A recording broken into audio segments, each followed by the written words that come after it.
The women didn't lower their voices when Mabel Hart stepped off the stage. That was the first thing she noticed, not the dust. Not the dry heat pressing down on Redstone Creek like a flat iron. Not even the way the men near the livery stopped what they were doing to stare. It was the women, 3 of them, clustered near the mercantile steps, who laughed loud enough for the whole street to hear. "Lord Almighty," said the one in the yellow bonnet, not bothering to cup her hand over her mouth. "Did the stage break an axle carrying her in?" The other 2 dissolved. One had to grab the porch post to steady herself. Mabel stood on the boardwalk with her trunk at her feet and her traveling bag hanging from one hand, and she did not look away from them. She had learned a long time ago that looking away only made it worse. It told people they had hit something. So she kept her face still and her chin level, and she waited for the laughter to run out of air. It took longer than it should have. If you've ever walked into a room and felt the temperature change, felt every eye find you at once and decide something, before you opened your mouth, then you already know what Mabel was carrying when she set foot in that town. And if you've never felt it, ask yourself, what would you do if an entire street laughed at you before you'd said a single word? This is a story about what she did. If this is the kind of story that stays with you, subscribe to this channel and follow Mabel's journey all the way to the end. Because what happens next will surprise you. Hit the like button and drop a comment telling us what city or country you're watching from. We want to see how far this story travels. Mabel Hart was 31 years old, and she had traveled 4 days by rail and 2 more by stage to reach Redstone Creek, Wyoming, in the autumn of 1883. She had packed 2 dresses, a wool coat that had belonged to her mother, a good knife, and a letter from a land broker named Silas Dodd, who had assured her, in careful penmanship, that the position of ranch wife was still available, and that Mr. Colton Rourke was a serious man looking for a serious woman. She had read that letter 11 times on the train, not because she doubted it, because she needed something to hold on to. She was not a small woman. She had never been a small woman, not even as a girl, and she had made a kind of uneasy peace, that fact, somewhere around the age of 17, when she'd finally understood that waiting to take up less space before she started living. Her life was the same as not living it at all.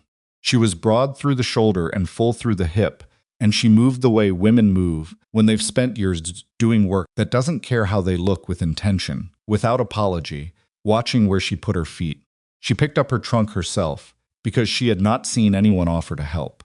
The Redstone Creek Hotel was a narrow 2-story building with a crooked sign and a front desk manned by a boy who couldn't have been older than 15. He gave her a room key without looking up from his ledger. The room itself was small and smelled of pine resin and something else she couldn't name. She set her trunk at the foot of the bed and sat down and listened to the sounds of the town coming through the thin wall. She had, one day before she was supposed to meet Colton Rourke. She used it to learn the town. Not all of it, just the shape of it, the way it arranged itself, who moved through it with authority, and who moved around the edges. She bought a tin of crackers from the mercantile and a small block of hard cheese, and ate standing at the end of the main street, watching. The clerk at the mercantile had been polite but brief. The woman at the dry goods counter had looked at her twice and then looked away. The man outside the barber shop had said something under his breath to the man beside him, and they had both smirked. She noted all of it. Not with anger, not yet. With the careful attention of a woman who had learned that knowing your terrain was the only real advantage available to her. The following morning, she put on her better dress, which was a deep green wool she had sewn herself over the course of 3 evenings the previous spring. She braided her dark hair and pinned it up and checked her reflection in the wavy mirror above the dresser. What she saw was herself, which was all she expected to see. She walked to the land broker's office at 9 o'clock. Silas Dodd was a thin man with a precisely trimmed mustache and the nervous habit of touching his collar when he was uncomfortable. He was touching it when Mabel walked through his door. He stood and shook her hand and gestured to a chair, and then spent a long moment rearranging the papers on his desk. "Miss Hart," he said, "welcome to Redstone Creek." "Thank you." She folded her hands in her lap. "Is Mr. Rourke coming here, or am I going to him?" Dodd touched his collar. Yes. He'll be here presently. He rides in from the North Ranch, so it depends on the morning."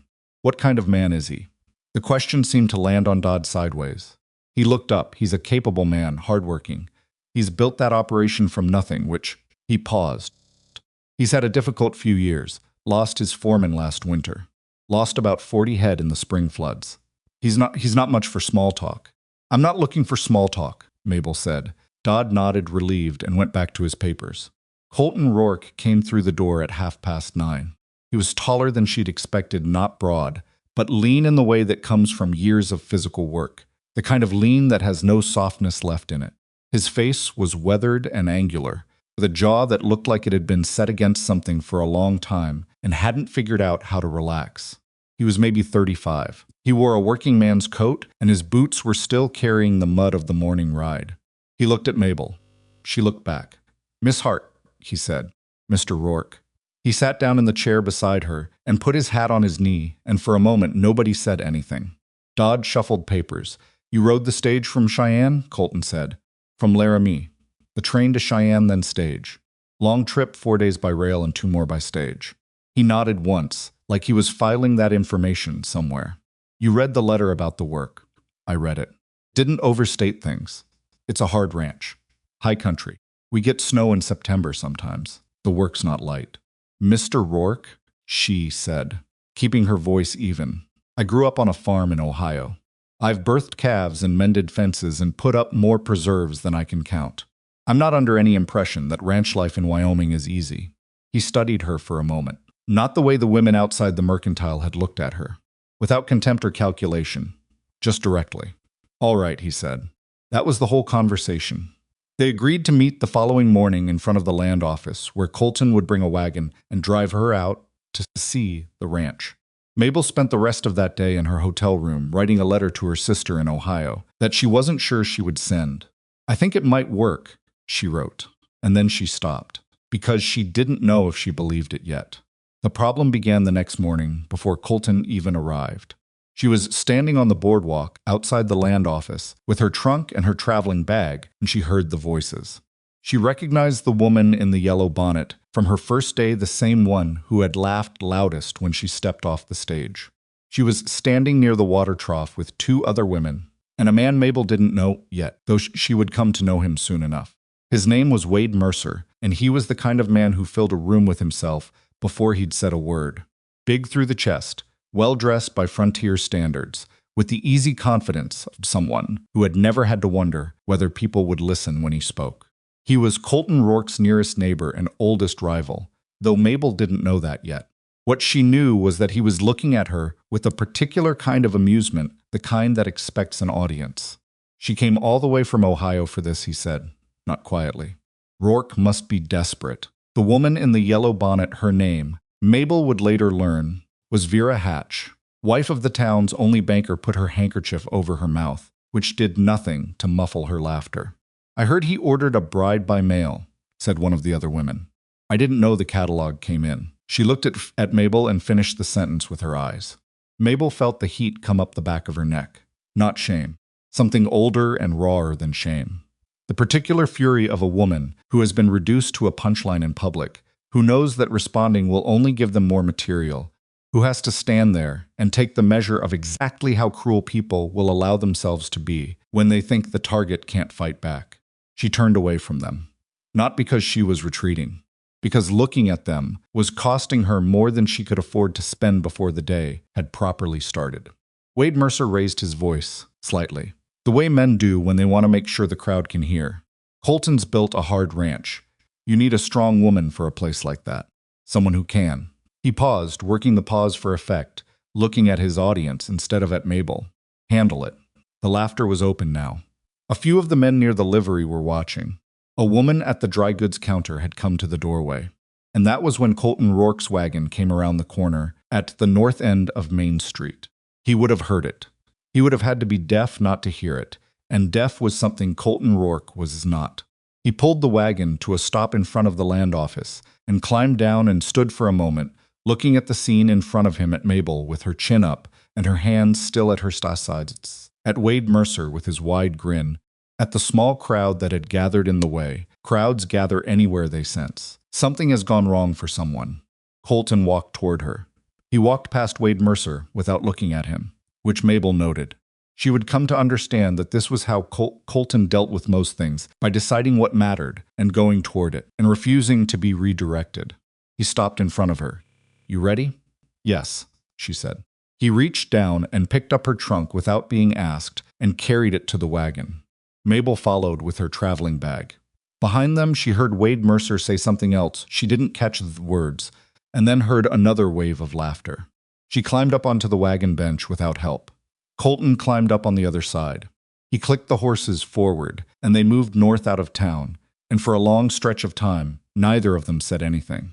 Finally, Mabel said, "That happen often? Wade Mercer talking?" He kept his eyes on the road, often enough, and people follow his lead. In this town, yes. She thought about that. Does it bother you? He took a long moment before he answered. It bothers me that he's got that much rope, and I haven't found a way to cut it. That was not the answer she had expected. She had expected either denial or bravado. Instead, she got something that sounded like a problem, being turned over carefully, looking for the right angle. She filed it away. The ranch was 3 hours north by wagon, up into country that got rougher and more beautiful the further they climbed from the valley floor. The land was hard and clear and immense, and Mabel had spent enough time on flat Ohio ground to know that she was looking at something that would ask more of her than anything she'd done before. The ranch buildings were solid and plain: a main house, a bunkhouse, a barn, 2 smaller outbuildings. Everything functional, nothing decorative. The fence lines were straight and the yard was clean, and what she could see of the operation was organized in the way that only comes from someone thinking hard about every inch of space. I built most of it myself, Colton said, with no particular pride in his voice. Just fact. I can see that. There's 4 ranch hands. Good men. They don't have much patience for useless work. Neither do I. He stopped the wagon in front of the main house and got down and came around to help her, which surprised her enough that she almost refused out of habit. She didn't. She let him hand her down, because some fights were worth picking and some weren't, and she was already choosing which ones mattered. The house was 1 main room and 2 smaller ones. It was clean, which she had not entirely expected. There was a cast-iron stove against the east wall, and a table with 4 chairs and a shelf of mismatched books along the far wall. Mabel looked at the books and couldn't help it. She crossed the room to read their spines. Behind her, she heard Colton set down her trunk. You read? He said. Do you? When there's time. She turned around. He was standing in the middle of the room with his hat in his hands, looking at her the same way he had in the broker's office directly, without performance. Mr. Rourke, she said. I want to be clear about something. Go ahead. I'm not here to be managed. I'm not here to be sheltered from the work because someone's decided I can't handle it. If we're going to do this, I'm a full partner in what happens here. That means I need to know everything about this ranch, the finances, the trouble, all of it. Not a version of it you've decided is appropriate for me to hear. He was quiet for a moment. Outside, one of the horses shifted in the traces. Wade Mercer has been trying to buy this land for 3 years, he said. I've refused 3 times. Last spring I lost cattle to flooding that I'm still not entirely convinced was natural. This winter's going to be hard. I've got a note on the barn that comes due in March. He stopped. That's everything? She said. That's the part that'll kill us if something else goes wrong. She nodded slowly. Then we'd better make sure nothing else goes wrong. He put his hat back on. You want to see the barn? I want to see everything. They walked out into the thin afternoon light, and she followed him across the yard, and neither of them spoke about the arrangement, about the formality of what came next, about the legal reality that they were strangers agreeing to build a life together in a place that had already decided she didn't belong. None of that felt like the most important thing. What felt important was the land. The fence line running north into the aspen, the cattle in the upper pasture, visible as a dark mass against the pale grass. The way Colton pointed to things as he walked the water source, the weak point in the east fence, the outbuilding that needed a new roof before winter, and did it with the spare language of a man who expected her to understand. She understood. By the time they finished walking the property, the light had gone gold and low, and the air had taken on the bite that told her the mountain wasn't going to forgive carelessness.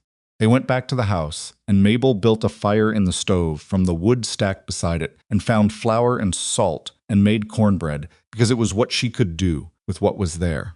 Colton sat at the table with a ledger open in front of him and worked figures in silence.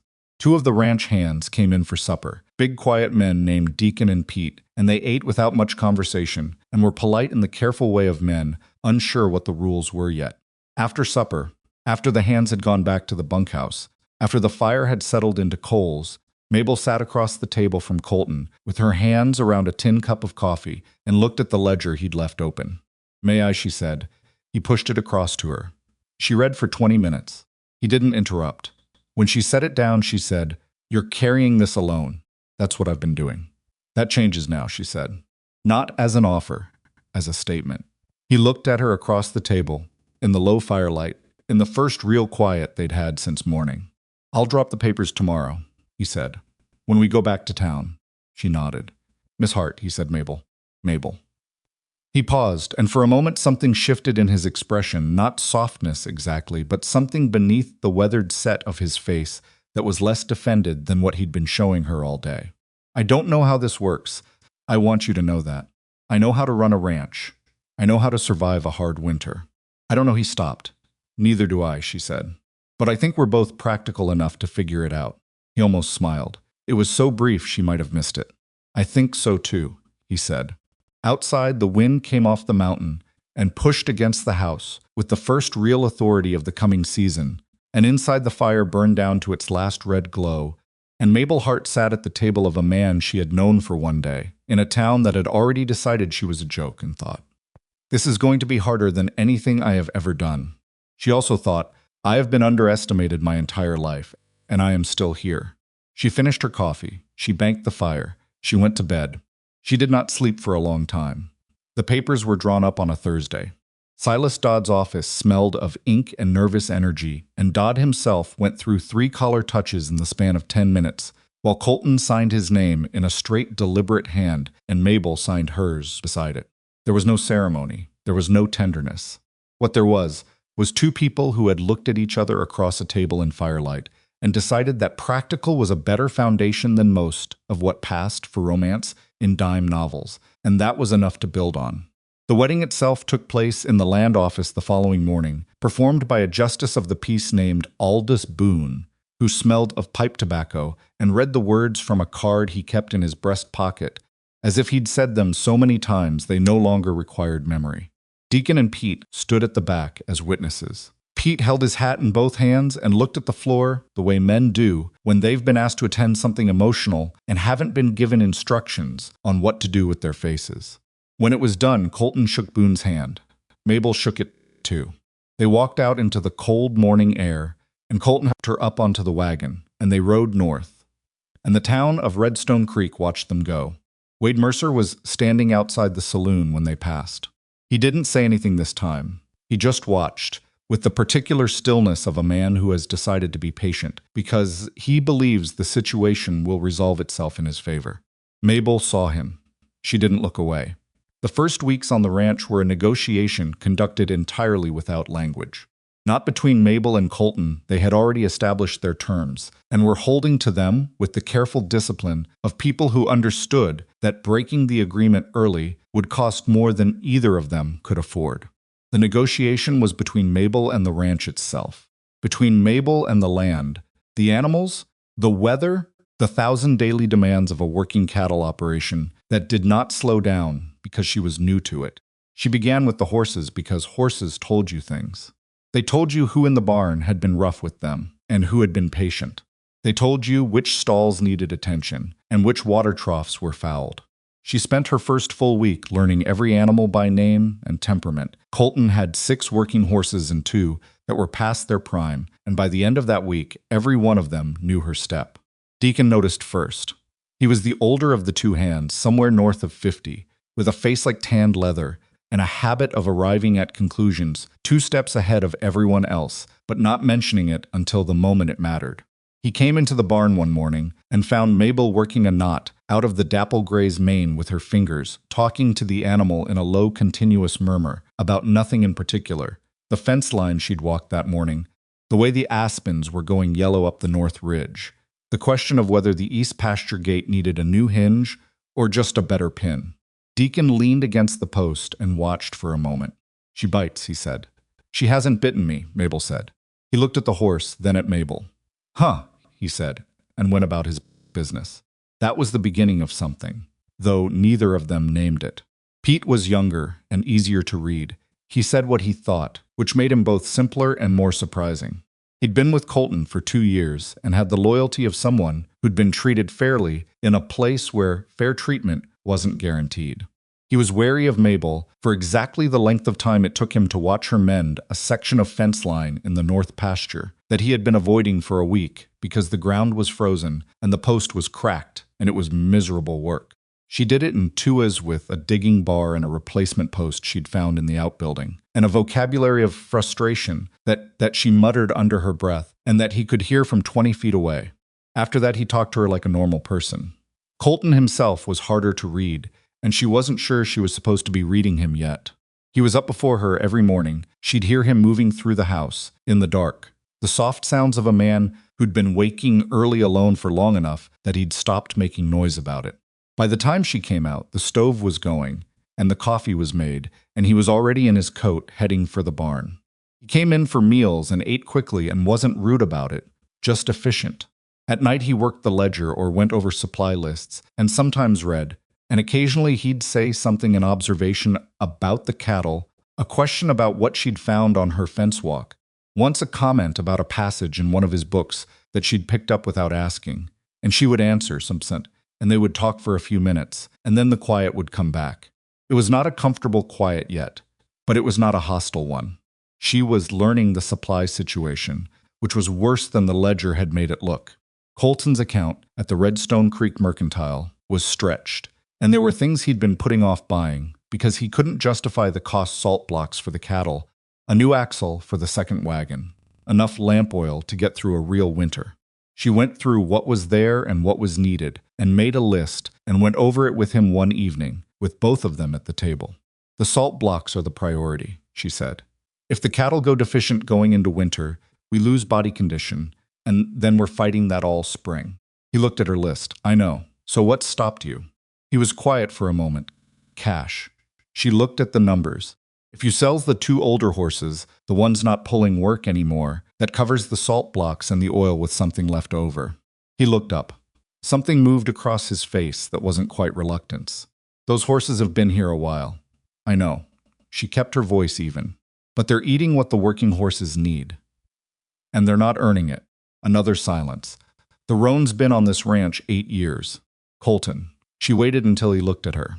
I'm not asking you to shoot them. I'm saying sell them to someone who'll give them a good home and use that money to get through the winter. He sat with that for a moment. Then he nodded once and looked back at the list. What else? He said. That was another step in something she didn't have a name for yet. She rode into Redstone Creek alone for the first time on a Tuesday in mid-October, driving the second wagon with Deacon beside her because Colton was needed on the ranch and someone had to make the supply run.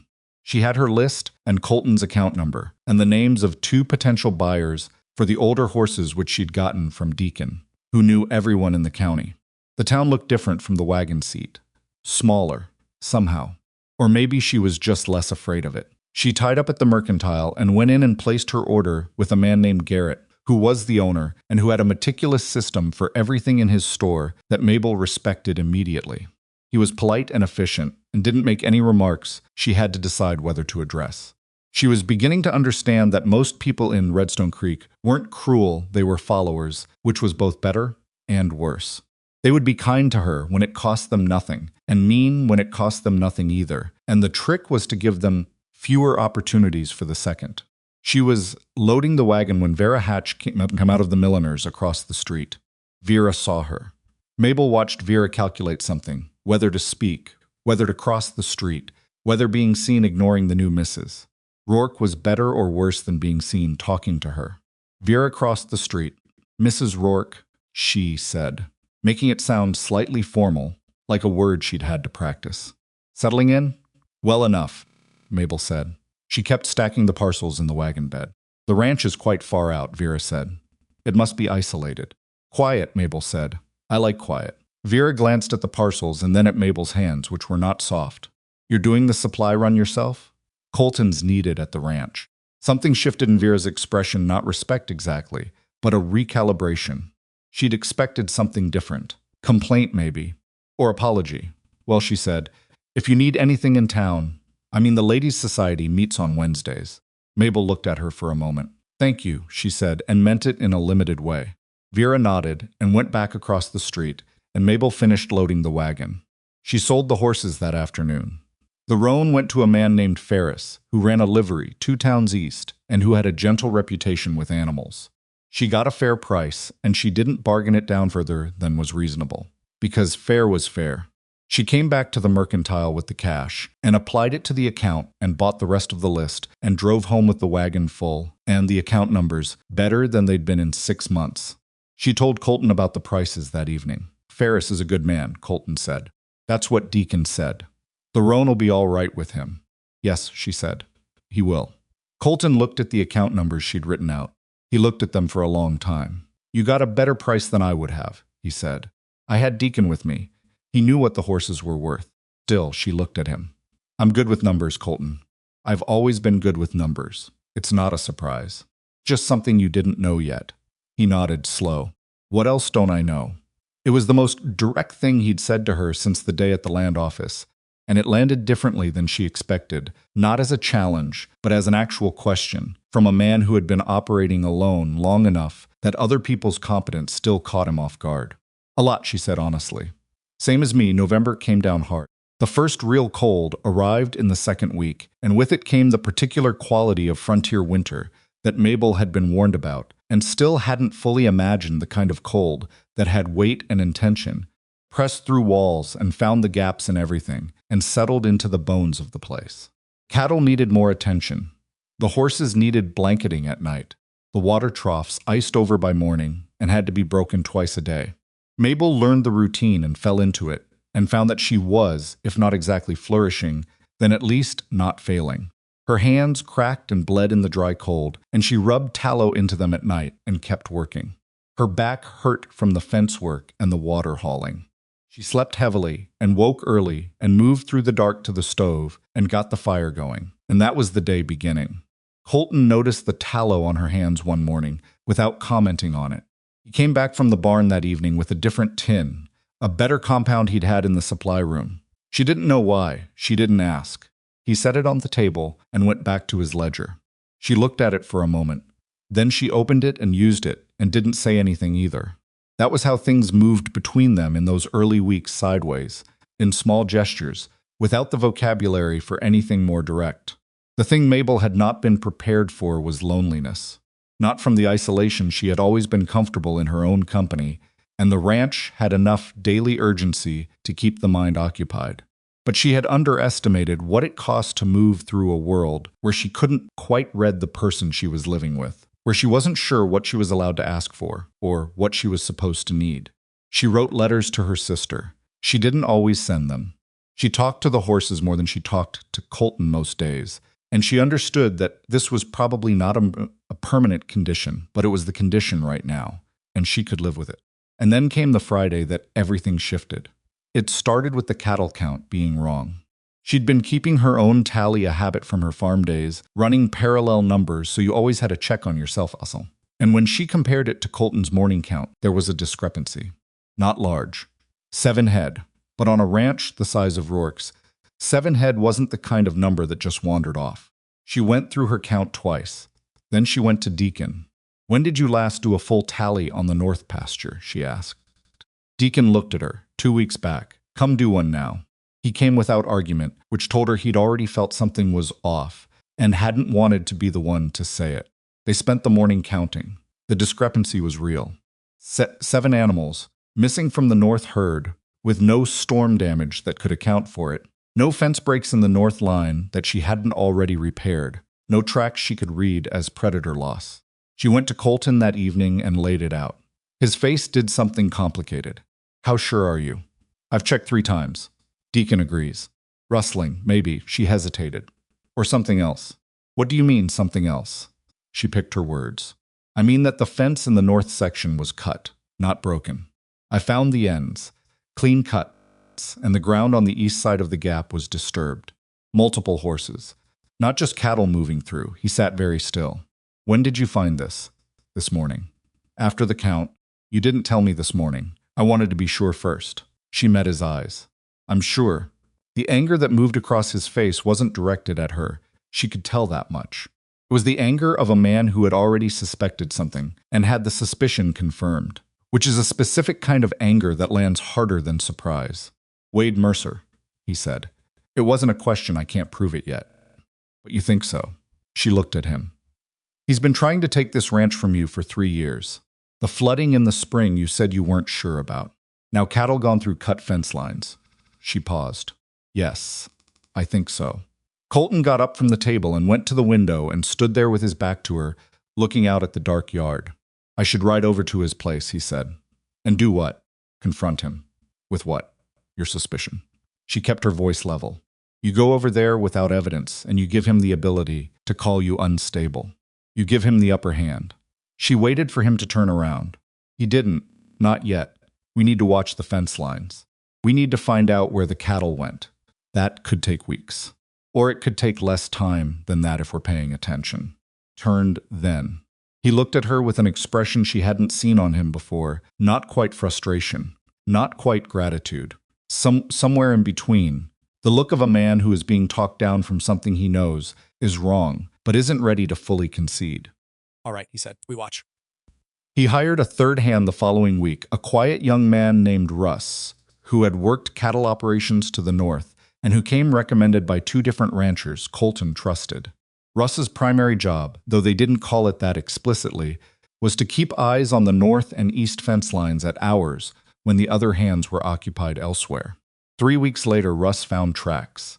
He came in at noon with the news, and Colton and Mabel went out together and read the ground. The tracks were clear enough 4 horses, shod, running cattle southeast along the draw that ran down toward the valley floor. The trail was a week old, but readable in the frozen ground where the wind hadn't touched it.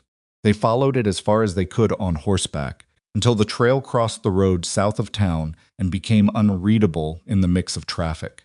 But they had a direction. And they had something else. At the point where the fence had been cut, Mabel had found a piece of tack, a leather tie strap, broken through, with a stamp on the buckle that she recognized from the time she'd spent in the Redstone Creek mercantile, looking at the supplies catalog. The stamp was Mercer's brand. She held it in her palm and showed it to Colton. He looked at it for a long time without speaking. The wind moved through the aspen above them, and a scattering of leaves came down, yellow and paper-thin. We still can't take this to anyone, he said. A piece of tack proves a saddle was on this fence. That's all I know, she said. But it's a start. She tucked it into her coat pocket. We keep it. We keep looking. He watched her put it away. You're not angry, he said. It sounded like something he was trying to understand. She thought about it. I'm angry, she said. I'm just not going to let being angry make me stupid. That was the moment something in the way he looked at her changed. She felt it more than saw it, a slight adjustment, a small recalibration, the way a person's posture shifts when they've revised their understanding of something and haven't caught up to the revision yet. They rode back in the cold, and the wind came down off the mountain and shoved at them the whole way, and neither of them talked much. But it was a different kind of quiet than the one they'd been carrying. The sabotage, when they understood its full scope, was worse than the cattle loss. Through November and into early December, the evidence accumulated the way bad news does, slowly at first, and then all at once. A section of water pipe serving the south pasture trough that had been cracked from the inside out, which wasn't how a pipe cracked from frost.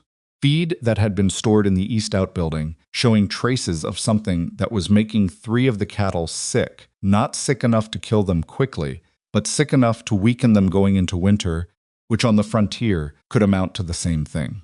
The brand stamp on a calf born in October that had been altered in the night pasture, just enough that you'd need to look twice, just enough to create confusion if there were ever a dispute about ownership. Mabel documented every single incident. She kept a journal now, a plain brown notebook she'd bought in Redstone Creek, and in it she wrote dates and details and measurements with the precision of someone building an argument, because she knew that was exactly what she was doing. She drew diagrams of the fence cuts and wrote detailed descriptions of the tack she'd found and press-dried samples of the contaminated feed between pages she marked with folded corners. Colton watched her do this and didn't interfere. He watched her with the same look he'd given her in the aspen grove, trying to understand something he hadn't expected. December brought the real storms and everything got harder. Not just the weather, though. The weather was brutal. The worst, Deacon said, he'd seen in 8 years. The kind of cold that made the thermometer a formality, because the numbers stopped mattering, and what mattered was whether you could keep the animals alive, and the pipes from freezing, and the supply of wood from running out. Mabel was up before dawn and out after dark most days, and her back was a constant complaint she'd stopped listening to, and her hands healed only to crack again. But the harder thing was watching Colton exhaust himself. She hadn't understood in those first weeks how much he'd been carrying alone before she came. The weight of it was distributed through everything, the speed at which he made decisions, the way he absorbed setbacks without showing them, the particular quality of his silences at night when the ledger didn't add up. He was not a man who asked for help. She understood that. She was not a woman who offered it in ways that could be refused. So instead she did things without asking. She took the morning water check so he could sleep an extra hour. She handled the supply correspondence so he didn't have to make the ride to town. She put hot food on the table at noon, even when the noon hour was unpredictable, because she'd learned that a man who ate kept thinking clearer than a man who didn't, he noticed. He thanked her, once, in the same careful way he did everything, briefly and directly, without excess. "You don't have to thank me," she said. "I know," he said. "I wanted to." It was nearly Christmas when she overheard Pete and Deacon talking in the barn. She'd come in for a bridle she'd left on the post, and they didn't hear her step, and Pete was saying, "Doesn't act like somebody who doesn't belong here." And Deacon said, "No, she doesn't. Mercer's wrong about her." "Mercer's wrong about a lot of things," Deacon said. "Question is when Rourke decides to do something about it." Mabel took the bridle and went back out, without them knowing she was there. She stood in the cold yard for a moment, holding it. They believed in her. Those two quiet men who watched everything and said little had decided she was real and capable and worth believing in, and that should have been a small thing, and it was not. She went back inside and made supper, and didn't say anything about it. On the 15th of December, Russ came in from the night watch at 4 in the morning and knocked on the main house door, and when Colton opened it, his face was the color of bad news. "Riders," Russ said. "North fence. 3 of them, maybe 4. Moving cattle." Colton was dressed and out the door in 3 minutes. Mabel was right behind him. "You state started." "Don't," she said. He looked at her in the dark, in the cold that was pressing down from the mountain like a hand. He looked at her for a long second. "Ride on my left," he said. They rode hard into the black, with Russ ahead and Deacon half-dressed, and Pete pulling on his coat as he mounted. And the cold was a living thing that wrapped around everything, and tried to stop the motion. And Mabel rode with her face down against it and didn't slow. They were too late to catch them. The riders had moved the cattle into the draw and scattered before Colton's party reached the north fence, and there was nothing to do in the dark and the cold but count the damage and secure the line and ride back. 19 head, gone. Colton stood at the cut fence in the dark, and Mabel watched his jaw work and his hands go still at his sides. And she knew what was happening in him, the calculation, cold and hard, of how much more of this they could absorb before the ranch couldn't sustain it. She stepped up beside him, not touching, just beside him. "How much of the herd have we lost total?" she said. 26 head, he said. His voice was flat. "That's the financial number. What's the actual number if we don't stop this before the spring count?" He looked at her. "If this keeps going," she said, "at this rate, by the time the grass comes back, we won't have enough breeding stock to recover the herd in a single season. He's not trying to steal your cattle, Colton. He's trying to bleed you dry slowly enough that it looks like bad luck." He stood with that. The wind moved between them. "The journal," he said. It was the first time he'd called it that. "Yes," she said. "And the tack and the feed samples, and every date, every incident, every piece of it." She looked at him in the dark. "We have enough to go to the county land office. Maybe not to put Wade Mercer in a jail cell, but enough to make what he's doing visible. Enough to make the next move his. And if he escalates, he'll escalate anyway," she said. "The only question is whether we're ready when he does." He looked north, where the draw disappeared into the dark, where the cattle were gone and the cold was absolute. "We go to town on Monday," he said. "Monday," she agreed. They rode back in the dark and the cold, and the ranch lights were small and distant, and then closer. And Mabel's hands on the reins were rigid with cold, but she didn't shake them out until they were in the barn, and the horses were settled. She looked at her hands in the lantern light. Cracked and calloused, and stronger than they'd been in October. She flexed them, and they held. She went inside and put the kettle on. There was a storm coming. She could feel it in the way the air sat, the particular heaviness before a mountain winter decided to say what it meant. The kind of storm that didn't ask permission. She looked at the journal on the shelf where she kept it, at the careful months of evidence she'd gathered, at the name she'd never written explicitly on any page because she'd learned early that you don't put the name down until you're ready to use it. She was almost ready. They never made it to town on Monday. The storm arrived Sunday night without the courtesy of a warning, not the slow building pressure Mabel had felt in the air the week before, but something faster and meaner, the kind of weather that comes off the high peaks with its mind already made up. She woke at 2 a.m. to the sound of it hitting the north wall of the house like it had a grievance, and she lay still for a moment, listening to the way the timbers groaned, and the wind found every gap it could, and she thought, this is the one.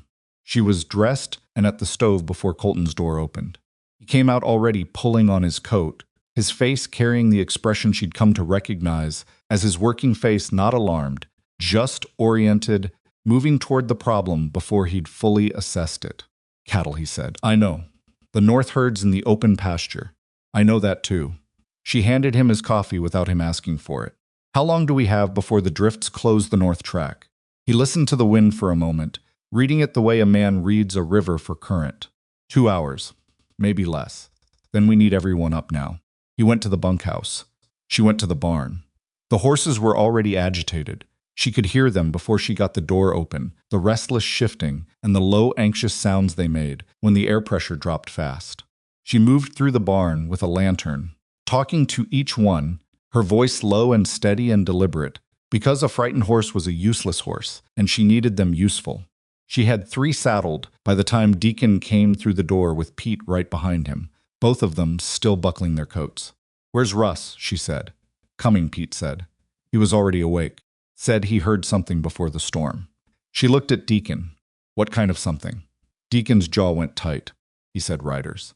Moving fast on the north road, before the snow hit. The word landed in the cold barn and sat there between them. Colton came in behind them, and she watched him take in Deacon's expression and understand it the same way she had. Riders, he said. Before the storms, Deacon said. Russ clocked them, moving northeast toward the canyon draw. Canyon draw.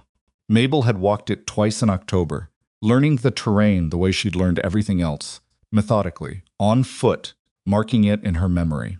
It was a natural funnel, wide at the top where it met the north pasture and narrowing fast into a tight rock corridor above the frozen creek bed. Cattle driven into it in a blizzard would have nowhere to go but forward, and forward ended at a 40-foot drop over iced rock. She said it before Colton could. They're driving the herd into the canyon. The silence that followed was the kind that comes when everyone in a room has understood something terrible at the same moment. Colton moved first. Russ takes the east approach. Deacon, Pete, you ride with me on the north track. We cut the herd before the narrows. That's 4 of you, Mabel said. Yes, and the ranch, he paused. She looked at him. They've got men at the canyon. They might have men watching the ranch, too. The south herd's still in the lower pasture. The barn's unprotected. She watched him do the calculation, split the party, or go in together, neither option clean. He was a man who'd been making decisions alone for years, and he was good at it. But this one had too many variables moving at once, and she could see the moment he recognized that. You stay here, he said. I'll take the barn, she said, which was not the same thing, and the south herd. If anyone comes for them, I'll deal with it. He looked at her in the lantern light, with the storm hammering the barn roof and the horses stamping. Something moved in his face, not argument, not exactly. More like the last moment, before a man accepts something he hasn't fully caught up to yet. Don't go past the south fence line, he said. I won't, she said, which was also not a promise. They rode out into the storm. She watched them go from the barn door. 4 riders dissolving into the white within 30 seconds, swallowed by the kind of dark that a blizzard makes, which is not the dark of night, but the white dark of nothing you can see through. She stood there until they were gone, and then she turned back into the barn and put her hands on the nearest horse's neck and let herself feel, for exactly 5 seconds, how frightened she was. 5 seconds. Then she went to work. She moved the barn horses to the back stalls, where they'd be more protected from the wind, and checked the feed and the water, and made sure every latch was secure. She found the spared lanterns on the high shelf and lit 2 of them and hung them at the front of the barn, so there would be light to come back to. She checked her rifle, a Winchester she'd bought in October, with money she'd saved from the household account, telling Colton about it afterward and watching his eyebrows go up slightly and then come back down without comment. She checked the load and put 3 extra rounds in her coat pocket. Then she went out into the storm to check the south herd. The wind was a physical thing. It pushed against her chest and found the gaps at her collar and wrists, and the cold inside it was the kind that stopped being a temperature and started being an argument about whether you were going to keep moving. She kept moving. She knew the south pasture fence line well enough to walk it in the dark, and the snow wasn't deep yet, knee-high in the drifts, ankle-high in the open, and she counted cattle by touch and by the warm press of their bodies against the wind as she moved through them. 42 head, all present. She was checking the south gate latch when she heard it, not wind, not cattle, but the specific sound of a horse moving at speed on the road below the south fence. More than one horse, coming from the direction of town, not from the ranch. She went still. The riders passed without slowing. 2 of them, she thought. Maybe 3. Moving northeast on the road that ran along the base of the ranch land. Moving toward the canyon. Reinforcements, she thought. Wade Mercer had sent more men. She stood in the storm with that knowledge and felt the whole situation rearrange itself around her. Colton had 4 riders. He was going to meet whatever Mercer had sent to the canyon, but now there were more coming from behind, from the south road, which meant they could close the canyon approach from both ends. 4 men caught between a rock wall and fresh riders in a blizzard. She made the decision the way she made most decisions, not slowly and not recklessly, but with the particular quality of certainty that comes when you've already done the math, and the math only goes one way. She went back to the barn, saddled the fastest horse she had, and rode north. She had not promised not to go past the south fence line. She had said she wouldn't. Those were different things, and she'd known it when she said it, and she suspected Colton had known it too.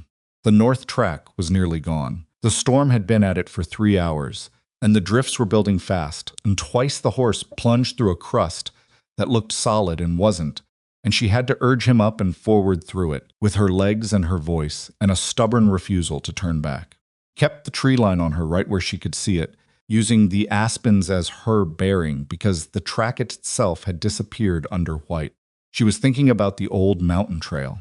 She'd found it in November. On one of her solo fence walks a switchback path that cut diagonally up the east ridge and came down the far side into the upper reaches of the canyon draw, well above the narrows. The rancher who'd built this place before Colton had used it to move cattle between the high summer pasture and the canyon grass in dry years, and it was narrow and steep, and in weather like this, it would be miserable.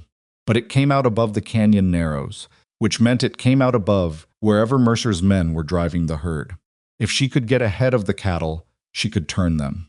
She found the trail entrance by memory and feel a break in the aspen line, where the ground rose sharply and the old post markers she'd noticed in November were still there, ice-caked but standing. The horse balked at the first switchback, and she didn't blame him. She talked to him seemed the same way she talked to all of them, low and steady, and with complete honesty about what she was asking. "I know," she said. "I know it's bad. We have to go anyway." He went. The trail was worse than bad. It was a 40-minute climb in clear weather, and she did it in the dark in a blizzard, which meant she did it by feel and instinct, and the horse's reluctant cooperation.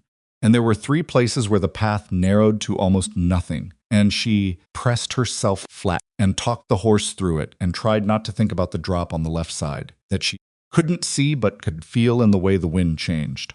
She came out above the canyon narrows at what she estimated was 3:30 in the morning. She could hear the cattle before she could see them, the low bawling of animals being pushed against their will in bad weather, the particular distress sound of a herd that knows it's going somewhere wrong. She could see lanterns below, moving 2 of them, maybe 3, and she could hear men's voices, though not the words. She moved along the ridge until she had a better angle, and then she stopped and looked down into the draw. The herd was maybe 100 yards from the narrows. She counted the lanterns 3, which meant at least 3 of Mercer's men on the ground, driving them forward. Cattle were packed tight in the draw, the canyon walls on both sides, moving with the terrible momentum of animals that have been pressured past the point of individual decision. Couldn't turn them from up here. She needed to get in front of them. There was a second way down. She'd seen it in November, a raw scramble of rock and frozen scrub on the west face of the draw, not a trail exactly, just a place where you could get down if you were willing to do it ugly. She looked at it in the dark and measured it against what was happening below and made the only calculation that was available. She tied the horse to a stunted pine and went down on foot. Took 12 minutes, and she was bleeding from one hand where she'd grabbed a rock edge that was sharper than she'd read in the dark. And she'd gone down one section on her back, because there was no other way through it. And when she reached the canyon floor, she was behind the herd, not in front of it, which was not the plan. She moved fast along the canyon wall, using the rock to stay out of the cattle's path, working forward through the gap between the wall and the press of the herd. An animal caught her shoulder with its flank and spun her hard into the rock, and she felt the impact in her teeth, but she kept her feet and kept moving. She was almost at the front of the herd when she heard the shot. Not close from the north approach, outside the canyon, which meant Colton's party had reached the canyon mouth. She heard shouting after it. Men's voices, and then another shot, and then the herd lurched forward with the pressure of animals, spooked by noise, and for a moment everything in the draw was chaos. She planted her feet, she pulled the Winchester and fired it once into the air. The sound in the canyon was enormous. A crack that bounced off the rock walls and came back amplified, and then she took every bit of air she had and she yelled. Not words, just sound. The particular sound that cattle know as stop as turn, as wrong direction, a rancher's shout that she'd learned from her father before she was 10 years old, standing in an Ohio field, and that her body still remembered. The lead animals pulled up. She kept moving, kept making noise, got herself in front of the first rank of cattle and turned toward them, arms wide, voice going, and the animals at the front tried to stop, and the ones behind them pushed, and the whole herd compressed and stalled, and then slowly, haltingly, began to mill instead of drive forward. It wasn't clean. It wasn't even close to clean. 3 animals broke past her on the left, and she couldn't stop them. Another one went down on the ice and scrambled back up. But the forward momentum broke, and that was what mattered, because 40 feet in front of her, the canyon narrows dropped away over frozen rock. She was still standing in the middle of the canyon, with cattle pressing around her on both sides when the lanterns from Mercer's men found her. 3 men. She knew them by sight, not their names, but their faces, ranch hands she'd seen at the Mercer property when she and Colton had ridden past it on the county road. They stopped when they saw her. She could see their confusion, which was the confusion of men who had expected obstacles they understood and had found instead a woman standing alone in a blizzard in the middle of a canyon full of cattle. That herd's going forward, one of them said. He was the tallest of the 3, and his voice had the flat authority of a man used to being listened to. No, Mabel said, it isn't. She had the Winchester body. Not aimed, just present. The tall man looked at it. He looked at her. He looked at the 2 men beside him, who looked back at him. And then all 3 of them looked at the cattle milling behind her, and at the narrows that were no longer going to happen the way they'd planned. Lady, the tall man said, you're one person. I'm aware of that. You can't have, she said. Look at the herd. He looked. The animals were still moving, but no longer forward. They were circling, confused, the pressure of the drive broken. The narrows were still 40 feet behind her, unchanged and patient, but the cattle were not going over them tonight. She watched the tall man do his own calculation. His orders were to drive a herd off a cliff. The herd was no longer moving toward the cliff. There was a woman in the way with a rifle, and from the north mouth of the canyon, still audible even over the wind, there was the sound of men and horses. The tall man made a decision.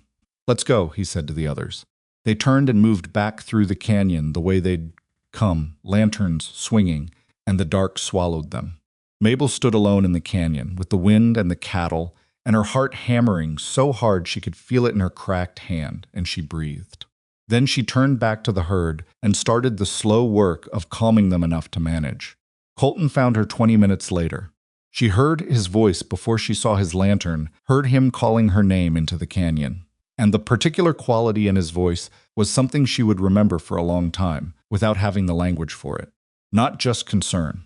Something more than concern, rougher than concern. The sound of a man who has been afraid and is still inside the fear, even as the immediate cause of it is resolving. "Here," she called back. He came through the canyon with Deacon and Pete and Russ behind him, and his lantern found her, standing among the cattle, one hand pressed to the canyon wall, the other holding the Winchester. He stopped 4 feet from her and looked at her, at the blood on her hand, at the state of her coat, at the fact that she was standing upright and the cattle were not at the bottom of the canyon. He didn't say anything for a moment. "The herd's intact," she said. "3 animals broke past me on the left. I couldn't stop them. Mabel, I found a trail down the east ridge. The mountain trail, the old one. I came out above the narrows. Mabel." His voice was doing something she hadn't heard it do before. "You're hurt, my hand." The rock was sharper than I read. "It's not bad." He stepped forward and took her hand in both of his and held it up toward the lantern light, and she let him, which was something she would not have done 2 months ago. He looked at the cut for a long moment. "We need to get you inside," he said. "The cattle need— Deacon can handle the cattle." He looked up at her.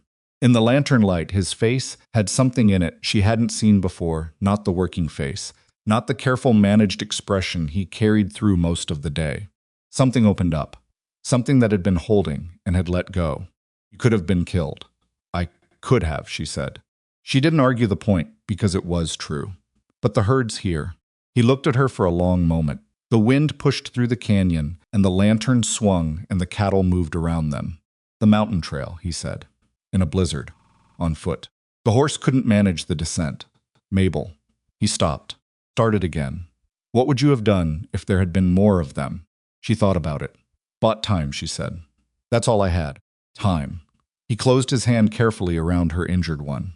Not holding it the way he had 2 minutes ago, differently. The way you hold something you nearly lost. "All right," he said quietly. "Let's get you back." He helped her up the east ridge the way she'd come down, not because she couldn't manage alone, but because he'd decided he was going to, and she understood that and let it be. They climbed in the dark, with the blizzard still working at them from above. And when they reached the horse she'd tied to the pine, she found the animal was fine, just cold and unhappy, which was the condition of everyone on that ridge that night.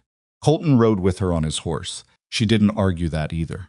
When they came back to the ranch, the storm had eased, slightly, not stopped, but pulled back to a sustained bitter cold without the driving snow. The barn lights were where she'd left them, and the south herd was where she'd counted them, and the main house had a light in the window that meant Pete had gone back ahead of them and gotten the stove going. She sat at the kitchen table while Colton cleaned her hand with carbolic and bound it in clean cloth from the supply shelf. He did it with the same precision he brought to everything thorough, not rough, no wasted motion. She watched his face while he worked, and there was a focused quiet in it that was different from his usual quiet. "Wade Mercer sent reinforcements from the south road," she said. 2 or 3 riders. I saw them pass the south fence before I left." "I know. We turned them at the canyon mouth." He tied off the bandage. 3 men from the south, 3 in the canyon. 6 men. That's not a petty operation." "No," she said. "That's a coordinated one." He sat back and looked at her. He knew the storm was coming. He timed it for the storm, which means he's been watching us, she said. "He knows our routine. He knows where the herd is. He knows our numbers." She paused. "He knew you'd ride north with the hands and the ranch would be short." Colton's jaw worked. He expected the ranch to be empty. He expected a woman alone, she said.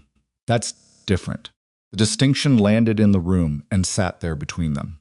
She was tired in a way that went deeper than muscle, the particular exhaustion of spending several hours being more frightened than she'd let herself show, which costs more than fear itself. Her hand throbbed under the bandage. Her back was making its case loudly. Deacon came in at some point and reported the herd count 37 of the 40 animals still in the canyon. The 3 that had broken past Mabel recovered a quarter-mile down the draw by Pete and Russ. Not a single head lost tonight. He reported it to Colton, but he looked at Mabel when he said the numbers, and the look had something in it she recognized. It was the look she'd seen him give Colton after a hard decision paid off. He'd never given her that look before. "Good work," Deacon said, and she understood that he was not talking to Colton. After he left, Colton stayed at the table. She expected him to go over the numbers, go over the plan for Monday, go over the next step. Instead, he was quiet in a way that wasn't his working quiet. It was slower and more uncertain, which was unusual enough that she paid attention.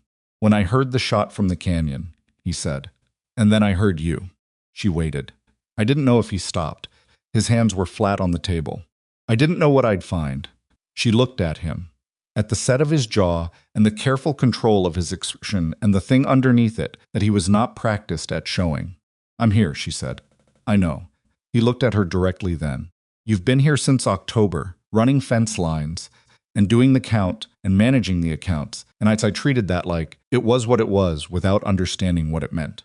She didn't know what to say to that, so she said, "You're saying it now. I should have said it before, Colton." She waited until he was fully looking at her. "We're figuring it out, both of us." That's what we said. He was quiet. Then very simply, "I'm glad you're here." It was not a dramatic declaration. It was a man saying a true thing in plain language, which in her experience was considerably rarer than dramatic declarations, and worth considerably more. "I'm glad too," she said. They sat with that for a moment, and the storm worked at the house outside, and the fire was going in the stove, and it was the realest quiet they'd had between them since October. But the relief did not last long. 2 mornings after the blizzard, when the snow had settled and the sky had gone to the hard, clear blue of deep winter, Russ came in from the morning ride with his face wrong. "The south fence," he said. Colton and Mabel both went out.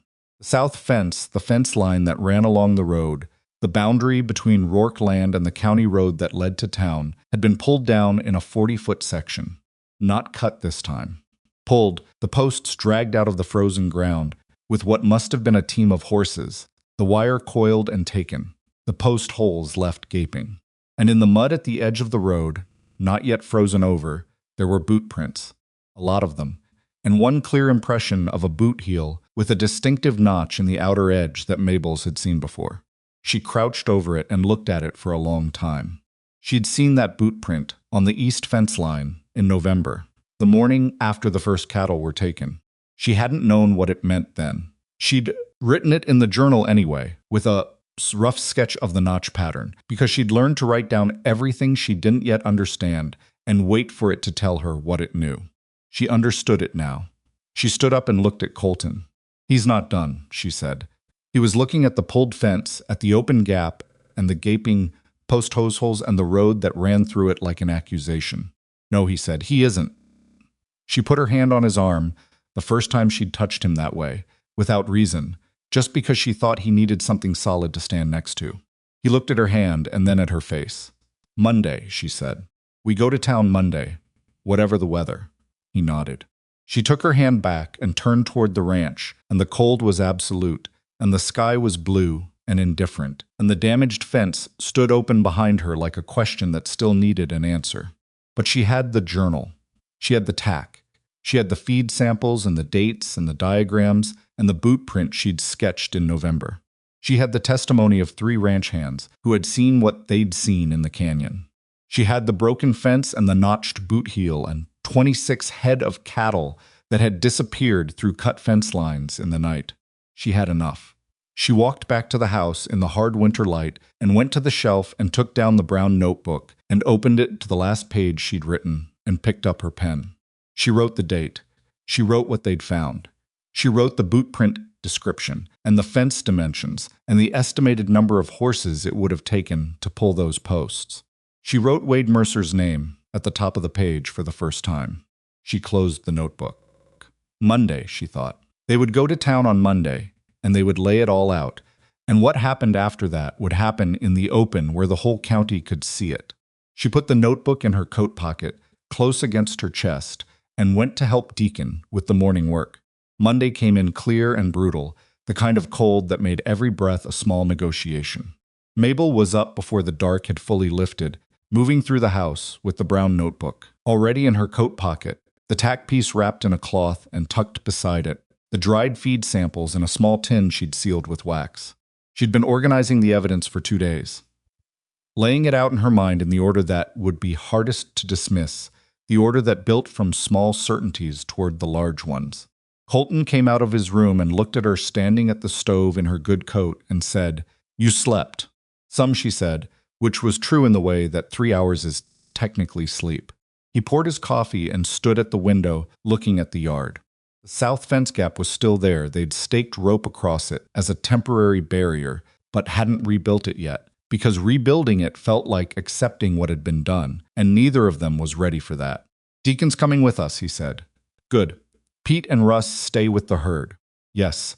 He turned from the window and looked at her. She looked back. There was something between them now that hadn't been there in October, hadn't fully been there even 2 weeks ago, not warmth exactly. Or not only warmth, but a kind of weight. The weight of having been in the canyon together, of having stood in the cold together over gaping post holes, of small gestures in firelight that neither of them had named, but both of them had kept.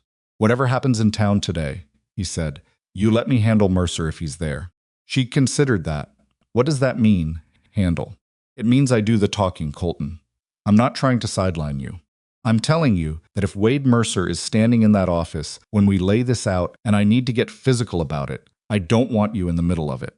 She thought about what he was actually saying, which was not what he was literally saying. What he was actually saying was, "I am afraid of what I might do if I see him, and I need to know you're out of the way when I do it." "All right," she said. "You talk first." He nodded and finished his coffee, and they went to hitch the wagon. The road to Redstone Creek had been scoured by the storm and then refrozen, and the wagon moved on it like something being dragged rather than driven. Deacon sat in the back with his coat pulled up and his hat pulled down, and his opinion of the weather kept entirely to himself. Mabel sat beside Colton on the bench and held the journal on her lap and watched the country move past the frozen creek below the road, the aspen stands on the ridgeline, the long white sweep of the valley that in another season would be the kind of beautiful that made you understand why people came out here and stayed even when it punished them. She had come to understand that over these months. Why you stayed. It was not comfort, and it was not ease, and it was not the life she'd had in Ohio, which had been harder in its own ways and smaller in every way. It was something else. The particular feeling of being exactly as capable as the land required, not more and not less, of being tested daily and not found entirely wanting. She thought about that while the wagon moved south. County Land Office in Redstone Creek was a 2-room building behind the courthouse, run by a man named Ellis Pruitt, who had held the position for 11 years, and who Mabel had dealt with twice, once when the deed transfer was processed after the wedding, and once when she'd gone in to ask about the water rights on the north section. Pruitt was methodical and humorless, and he had a memory for detail that she'd recognized immediately as the most useful thing in the room. She was counting on that memory now. They arrived at 9:30. The street was quiet in the cold, just a few wagons at the rail outside the mercantile, and a pair of men talking in front of the barber shop, who stopped talking when they saw the Rourke wagon come in. Mabel noticed that the way she noticed everything, noted it, filed it, kept moving. Pruitt was at his desk when they came in. He looked at Colton, then at Mabel, then at the expression both of them were wearing, and whatever he'd been working on went aside without discussion. "Mr. Rourke," he said. "Mrs. Rourke Ellis," Colton said. "We need to file a formal complaint. Livestock theft, fence destruction, and deliberate contamination of feedstock." Pruitt was already reaching for his ledger. "Against Wade Mercer." The name went into the room and changed the quality of the air in it. Pruitt's hand did not stop moving. He was too professional for that, but something shifted in his expression that Mabel read as recognition, as if a number had finally resolved that he'd been trying to add up for a while. "Sit down," he said. "Both of you." They sat. Mabel put the notebook on the desk. For the next hour and 20 minutes, she talked. She had decided on the way down that Colton's offer to handle the talking did not apply here, in this room, with this evidence, because the evidence was hers. She had gathered it, organized it, understood its architecture, and she was the one who could present it in a way that held together. Colton had understood this without being told. He sat beside her and did not interrupt, and only spoke when Pruitt directed a question specifically to him. She went through it in order. The first cattle count discrepancy in October. Cut fence ends with their clean edges. The tack buckle with Mercer's brand stamp. The contaminated feed and the sick animals. The altered brand on the October calf. The tracks in the frozen draw leading southeast. The riders the night of the blizzard. timed precisely to hit when the storm would cover their tracks and the ranch would be reduced to minimum staffing. Canyon approach and the men Mabel had confronted. The south fence pulled down 2 days later. The boot print she'd sketched in November, and its match to the print she'd found in the mud after the fence was destroyed. She laid each piece of evidence on the desk as she described it. The tack buckle, the sealed tin of feed samples, the notebook opened to its first entry and read through to its last. Pruitt read every page she put in front of him. He was not a fast reader, but he was a thorough one, and she waited without pushing, because thoroughness was what she needed from him. When he was done, he sat back and looked at the assembled evidence on his desk and was quiet for a moment. "This is substantial," he said. "Yes," Mabel said. "Some of it is circumstantial, I know. I've marked which items I can corroborate with witness testimony from my ranch hands, and which items stand alone." He looked at her. It was the kind of look that reassessed something. "You've done this before." "Done what?" "Built a case." "No," she said. "I've managed a farm account. The principle is the same. You don't present what you wish were true. You present what you can prove, and you're honest about the gaps." Pruitt looked at Colton. Colton said nothing, which was the right thing. "The blizzard incident," Pruitt said. 3 of Mercer's men in the canyon." "Yes. Russ Calloway, Deacon Marsh, and Peter Holt all witnessed the aftermath and can describe the men. But you didn't get names." "No, but I can describe them. And if those men are still working for Mercer, someone in this county will know them." Pruitt drummed his fingers once on the desk. "Wade Mercer has been ranching in this county for 14 years. He's on the Cattlemen's Association board." "I know," Mabel said. She kept her voice level. "I'm not asking you to convict him at this desk. I'm asking you to open a formal investigation and put it on the county record that these incidents were reported, documented, and tied to his operation. I'm asking for the paper trail that makes the next incident impossible to dismiss as bad luck." Pruitt looked at the notebook again. At the dates, the measurements, the careful diagrams, the feed tin sealed in wax. "Mrs. Rourke," he said, with something in his voice she hadn't heard from him before. "How long did it take you to compile this?" "Since October," she said. "About 2 months, while running a ranch." He nodded slowly. He picked up his pen. "I'll open the formal file today. I'll need sworn statements from your hands. They'll have to come in and sign them in front of me. I'll send a letter to the county sheriff in Millhaven, which is above my authority here, but appropriate given the scale. And I'm going to recommend that the Cattlemen's Association be notified, because if Mercer has been doing this to your operation, there's a question of whether he's done it to others." Colton leaned forward slightly. "How long does this take?" "The formal record is created today." The investigation. Pruitt paused. "That depends on how Mercer responds, and if he escalates before anyone responds." Pruitt met his eyes. "Then you document that too, and you bring it back here." It was not the answer Colton wanted. Mabel could feel it in the stillness beside her, the particular stillness of a man who has been patient for a long time and is reaching the end of it. She put her hand on his arm briefly, the same way she had at the south fence. He settled. "All right," he said. They were at the door when Pruitt said, "Mrs. Rourke." She turned. He was looking at the notebook, which he'd kept on his desk. "This is good work," he said. It came out with the careful restraint of a man who didn't give compliments often and meant the ones he gave. "Thank you," she said. They came out of the land office into the cold and stood on the boardwalk for a moment, and Deacon was waiting at the wagon and looking at their faces to read what had happened. "It's filed," Mabel said. Deacon nodded. He asked nothing else. They were walking toward the wagon when Wade Mercer came out of the bank. He had a man on either side of him, not his usual hands, but 2 larger men in better coats, the kind of men you hired when you wanted the size to show. He stopped when he saw them, and his face did the thing it always did when he saw Colton, arranged itself into an expression of casual contempt that was calculated to look like it cost him nothing. Then his eyes moved to Mabel. Something shifted in his expression. It was fast, and it was controlled, but she caught it a flash of something she could only call recalculation, as if the version of events he'd been operating on had just been revised by information he hadn't expected to receive.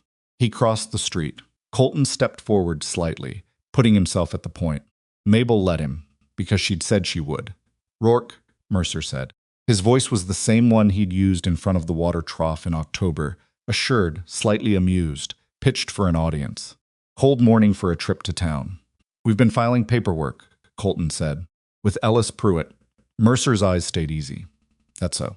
What kind of paperwork? The kind that documents 2 months of livestock theft, feed contamination, and deliberate fence destruction. Colton paused. With your brand on the evidence. The two big men shifted. Mercer did not shift. His eyes moved, just briefly, to the land office door they'd come out of, and then back to Colton. It's a serious accusation. It's a serious file, Colton said. Filed this morning, with dates and evidence and sworn statements pending. The casual amusement on Mercer's face was still there, but it was working harder now, and the effort was beginning to show at the edges. He looked at Mabel. Your wife's been keeping busy. She has, Colton said. Mercer looked at Mabel directly. She met his eyes without expression. He looked for what men like him usually found when they looked at her embarrassment, uncertainty, the reflexive apology of someone who had been taught to shrink. He didn't find it. You'd be smart to think about what you're starting, he said. Not to Colton. To her. I'd be smart to think about what you've already started, she said. And I have. That's what's in the file. Something went out of his expression then. Not the contempt that stayed, but the ease underneath it. For the first time since she'd arrived in Redstone Creek, she was looking at Wade Mercer, without the performance in front of his face. What was behind it was not what she'd expected. Not cruelty. Cruelty was simple and readable. Something more calculated. The face of a man who had decided long ago that what he wanted was worth whatever it cost other people, and who had simply never been made to see that cost clearly before. Wade, Colton said.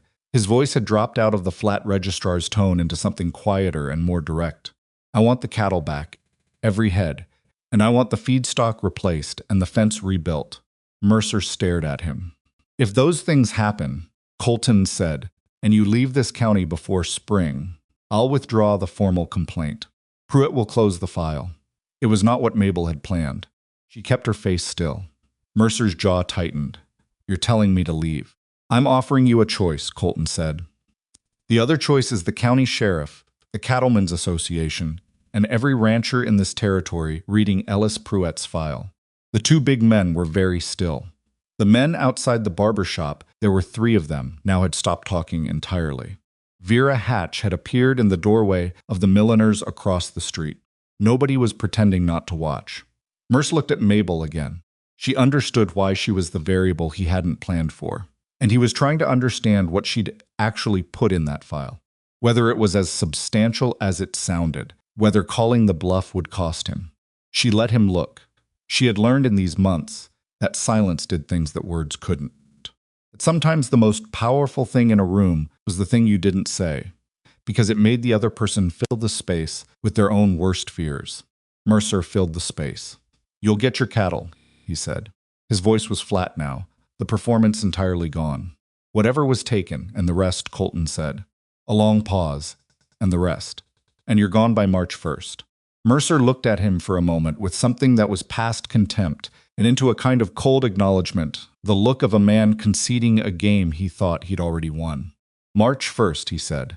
He turned and walked back toward the bank with his 2 men, and the street watched him go. Colton stood very still. Mabel stood beside him.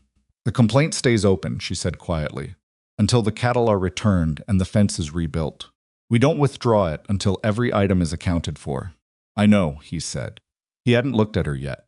He was still watching the bank door. He might not follow through. He will. He said it with a certainty that came from 14 years of proximity to the man. Wade Mercer does the math on everything. He's done the math, and this is the cheaper option. She looked at him. At the set of his jaw and the working hands at his sides, and the way he was holding himself very carefully, the way a man holds himself when he has said what he needed to say and now has to wait and see if it lands. Are you all right? She said. He turned then and looked at her, and his face had the open quality she'd seen in the canyon, the thing underneath the working expression. Ask me again in March, he said. It was close enough to a joke that she almost smiled. She didn't quite, because the street was still watching, but something in her expression shifted that he saw. They walked back to the wagon. What happened next happened over the following 6 weeks, and it happened in pieces, not all at once. The first cattle came back, within the week 12 head, driven onto the south road at night and left there, no men accompanying them, just the animals and a silence that said everything about how this kind of debt got paid when the payer was too proud to pay it in daylight. Mabel counted them herself in the early morning and checked each one and wrote the number in the notebook. More came the following week, 7, then another 4. By the end of January, they were short only 3 animals from the full theft count, and those 3, she calculated, had likely already been sold or slaughtered and were unrecoverable. She wrote that assessment in the notebook too, with a dollar value attached, and put it aside for later. The fence was rebuilt by 2 men she didn't recognize, working on a Wednesday when she and Colton were both on the ranch. They came in a wagon, did the work in 3 hours, and left without speaking to anyone. Pete watched them from the barn door. Deacon made a point from the walking out and looking at the work while they were doing it, not to interfere, but to make clear that someone was paying attention. It was done properly. New posts, good wire, set deep enough to hold. Mabel walked the line after they left and checked every post and every join and found nothing wrong with any of it, which told her that whoever Mercer had sent actually knew their work and had been told to do it right. She stood at the end of the new fence line and looked at it for a long moment. She didn't feel triumphant. She felt tired in a way that was specific to having fought a sustained battle and won it, and then had to go back to the ordinary work of living. But underneath the tired was something solid, something that hadn't been there in October. The town began to change around them in ways that were small and cumulative. It started with Garrett at the Mercantile, who had always been professionally polite, and who became genuinely helpful, volunteering information about supply prices, flagging deals on salt blocks before they were advertised, mentioning when a quality shipment of harness leather was coming in. Small things. The things a man does when he's decided someone is worth doing them for. Then Boone, the justice of the peace, tipped his hat when she drove past. He had never tipped his hat to her before. The Ladies' Society, meeting the one Vera Hatch had mentioned in October, which Mabel had not attended, sent her a written invitation in early February, on proper stationery signed by Vera herself. Mabel read it twice and set it on the table where Colton could see it when he came in. He looked at it. "You going to go?" "I don't know yet." "You don't have to." "I know." She looked at the invitation. "I'm thinking about what it means that they're asking." He thought about that. Means they've decided you're worth asking. Or means they've decided it costs them something not to ask. "Maybe both," he said. She went. She wore the green dress she'd sewn in Ohio, and she drove herself to town, and she sat in Vera Hatch's parlor with 7 other women, and drank tea, and listened to a discussion about the upcoming spring social, and the question of whether the schoolhouse needed a new roof before summer. She offered 2 opinions, one about the roof, which she knew something about, and one about the social, which she knew nothing about, but had a thought on anyway. Both were received with more attention than she expected. Vera walked her to her wagon afterward. "The things people were saying about you," Vera said. She said it to the street, not to Mabel directly. In October. "When you arrived," Mabel waited. "I was one of them," Vera said. "Not the worst of it, but part of it." Mabel looked at her.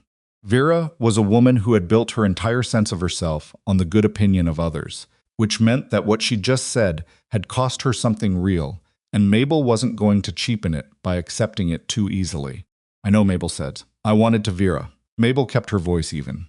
Not cold but not soft either. "I don't need an apology. I need this town to stop deciding what someone can do before they've had the chance to do it." Vera was quiet. "That's for everyone," Mabel said. "Not just for me." Vera nodded just once and looked at the street. "You're right," she said. It sounded like it had to fight its way out. "Go home," Mabel said, not unkindly. "It's cold." She drove back to the ranch in the late afternoon light, with the wind at her back and the mountains to her left going gold, and the cold pressing down from above, and she was not particularly happy and not particularly satisfied.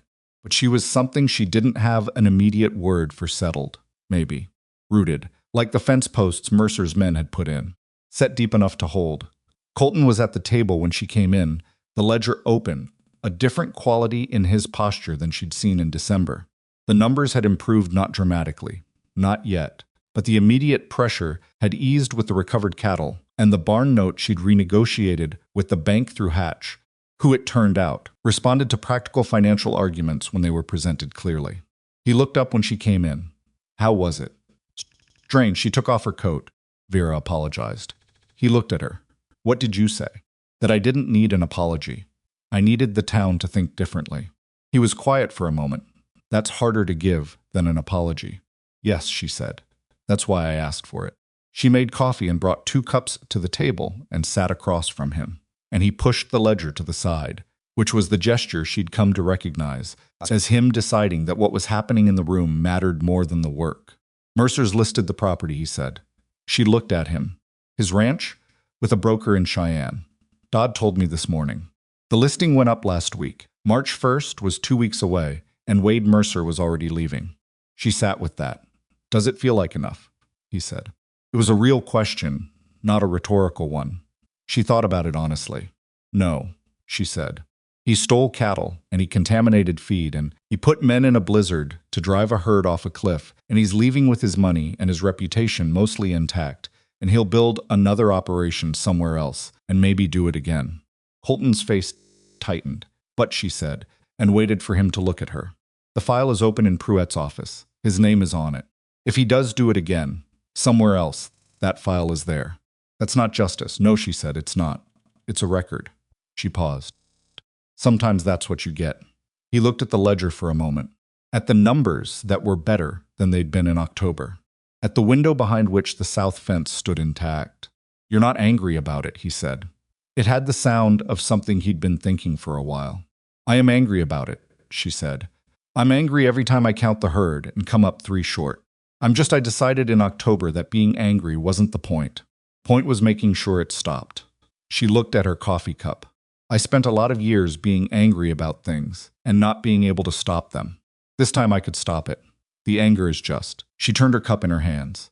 It's just what it feels like inside the work. It's not the work itself. He was very still across the table from her. The way he got still when he was absorbing something. She'd learned to leave him space in those moments, not to fill them. My father lost his ranch, he said. It came out quiet and careful, the way he said things he'd held for a long time. Not to a Wade Mercer. To a bad year and a bank that wasn't interested in waiting. I watched him lose it, and I decided I would build something he couldn't get back, and I did. And then I watched it start to go the same way, and I couldn't. He stopped. I couldn't see clearly anymore. I was too close to it. She looked at him. You saw it clearly, he said. From the beginning. The first night, when you asked to see the ledger. You saw it as a problem that could be solved, and not as the thing that was going to take everything. I didn't have your history with it, she said. That's easier. Maybe. He looked at her across the table. Or maybe it's how you think. She didn't know what to do with that, so she said, the thing that was true, we think differently. That's why it worked. He nodded slowly. Something in his face had the open quality of the canyon again, the thing under the managed expression that showed up at odd moments, and that she'd stopped being surprised by, though it still moved her. Mabel, he said. Yes. He didn't say anything for a moment. Just her name, which he'd been saying for months now, and which still sounded different in his mouth than anything else. Then I think we're going to be all right. She looked at him. The man who had built a ranch from nothing and nearly lost it, and had offered his hand to a stranger on a street corner in front of a laughing crowd because he'd been looking for someone he could trust. Yes, she said. I think we are. Outside, the wind moved through the aspens on the north ridge, and the south fence stood solid in the last of the afternoon light, and the cattle were in the lower pasture where they belonged, and the brown notebook sat on the shelf with every date and every detail and every piece of evidence she'd gathered since October closed. Now it's work done, but not put away, not yet. She would put it away when March 1st passed, and Wade Mercer's wagon cleared the county line. She would know when that happened. This county talked, and it would talk about that too. Until then, the notebook stayed where she could reach it. March 1st came on a Thursday. Mabel knew it before she opened her eyes, the way she'd learned to know things about this land, not from a clock or a calendar, but from something in the air itself, the particular quality of the cold, the way the light sat differently against the curtain. She lay still for a moment in the dark and thought, today is the day. She got up and built the fire and made the coffee and stood at the kitchen window, watching the yard come visible as the dark peeled back. And she thought about Wade Mercer's wagon clearing the county line. And she thought about the brown notebook on the shelf. And she thought about everything that had happened since October with the particular clarity that comes at the end of something when you can finally see the whole shape of it because you're standing far enough back. Colton came out and stood beside her at the window without speaking, and they both looked at the yard together. "Today," she said. "Today," he agreed. He poured his coffee, and she poured hers, and they stood there in the quiet of early morning, two people who had built something together in the hardest possible conditions and had not broken it, and the fire was going in the stove and outside the aspens. On the north ridge were bare and white, and the south fence stood solid, and the cattle were where they belonged. It was not a perfect morning. Her hand still ached in the cold where the rock cut had healed badly in December, leaving a ridge of scar along the palm that she'd likely carry for the rest of her life.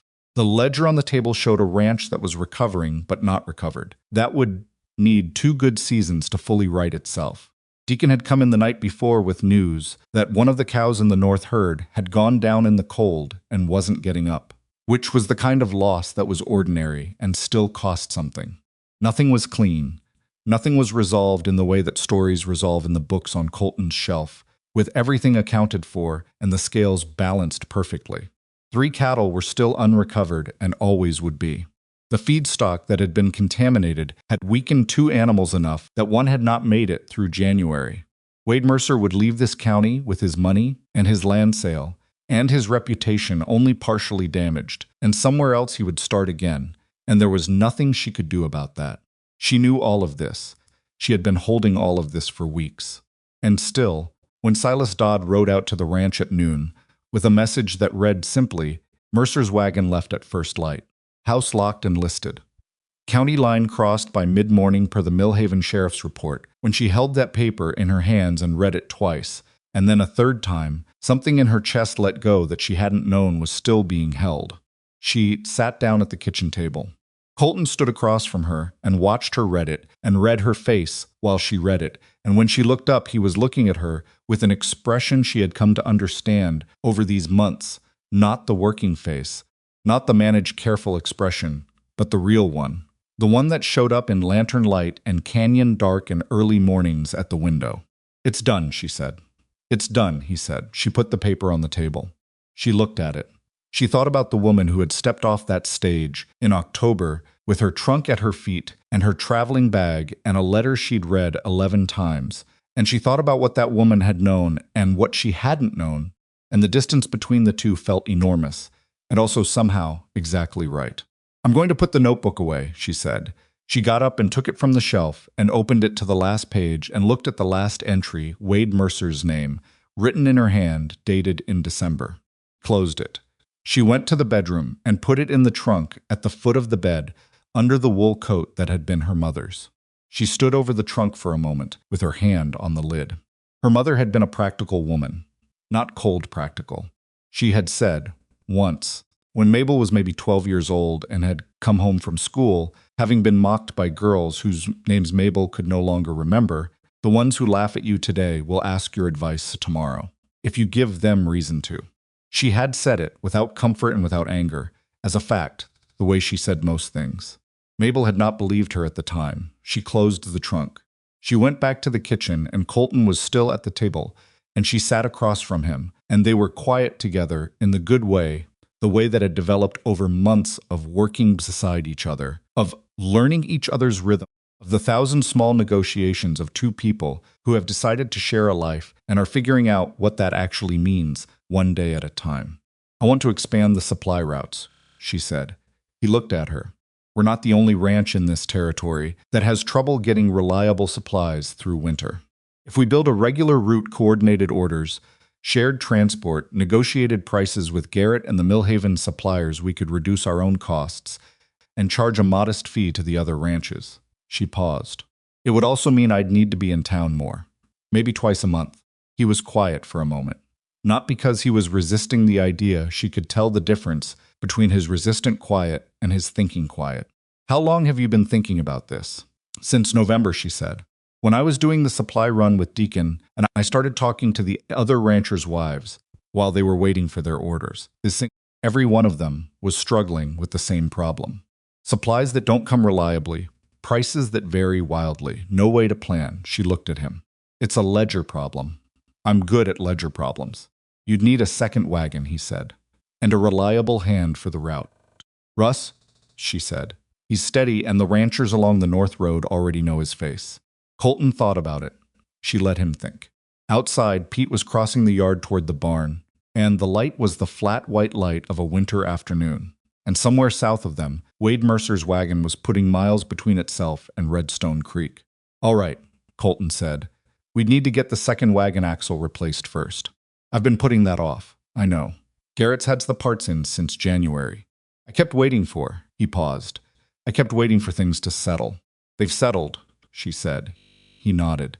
And then, unexpectedly, the corner of his mouth moved. It was not quite a smile. Colton's face didn't do full smiles easily. She'd learned, but it was the closest thing, and it reached his eyes, and she felt it land somewhere in her chest in a way she was still getting used to. Let's go tell Russ, he said. Spring came the way. Wyoming spring always came argumentative and non-committal, giving you 3 warm days and then a late snow, teasing the grass up out of the frozen ground and then freezing it back, keeping you always slightly off balance about what you were allowed to plan for. Mabel learned to plan anyway because waiting for certainty on the frontier was the same as not planning, and not planning was the same as failing. The supply route started in April. The first run was Russ and Mabel together, with the second wagon newly axled and a coordinated order from 4 ranches along the North Road, and it was not smooth. The Millhaven supplier had the wrong quantity on the salt blocks, and Mabel had to negotiate a partial shipment and a guaranteed makeup delivery the following week, which she did standing in the man's warehouse, in her working coat with mud on her boots, and the patience of someone who had learned that losing her temper was a luxury she couldn't afford. She got what she needed. It took 2 hours she hadn't planned for, and they came home late, and the cattle needed checking, and the day ran long past dark. But the 4 ranches got their supplies on schedule, and they paid the coordination fee without complaint. And when she got home and sat at the table with the ledger, the numbers had moved in a direction she wanted them to move. She wrote the figures down. She looked at them for a long time. She thought, this is what it feels like. Not triumph, not vindication, just the steady accumulation of work that holds. By June, the route had 7 ranches. By August, it had 12. She didn't celebrate that. She noted it, assessed what it meant for wagon capacity and Russ's hours in the rate structure, adjusted accordingly, and kept moving. Colton watched her manage the expansion with the same expression he'd had in the barn that first week, trying to understand something he hadn't expected. But the surprise in it had given way to something else by now. Something that looked, if she was being honest with herself, like pride. She didn't know what to do with that either. So she did what she did with most things, noted it. It filed it, kept it close. The town social happened in late June, on the longest day of the year, when the light lasted until nearly 10 at night, and the whole territory seemed to exhale with the relief of summer. It was held on the green at the center of Redstone Creek, which was not actually very green, more of a hard-packed dirt square with ambitions. But it had tables and lanterns, and the smell of roasted meat on the evening air, and most of the county in attendance. Mabel had not planned to go. She had planned to use the evening to go over the route accounts for July, which needed adjusting because 2 of the ranches had expanded their orders, and the current pricing didn't account for the volume. Colton told her they were going. She looked at him. I have work. The work will be there tomorrow, he said. This won't. She considered arguing.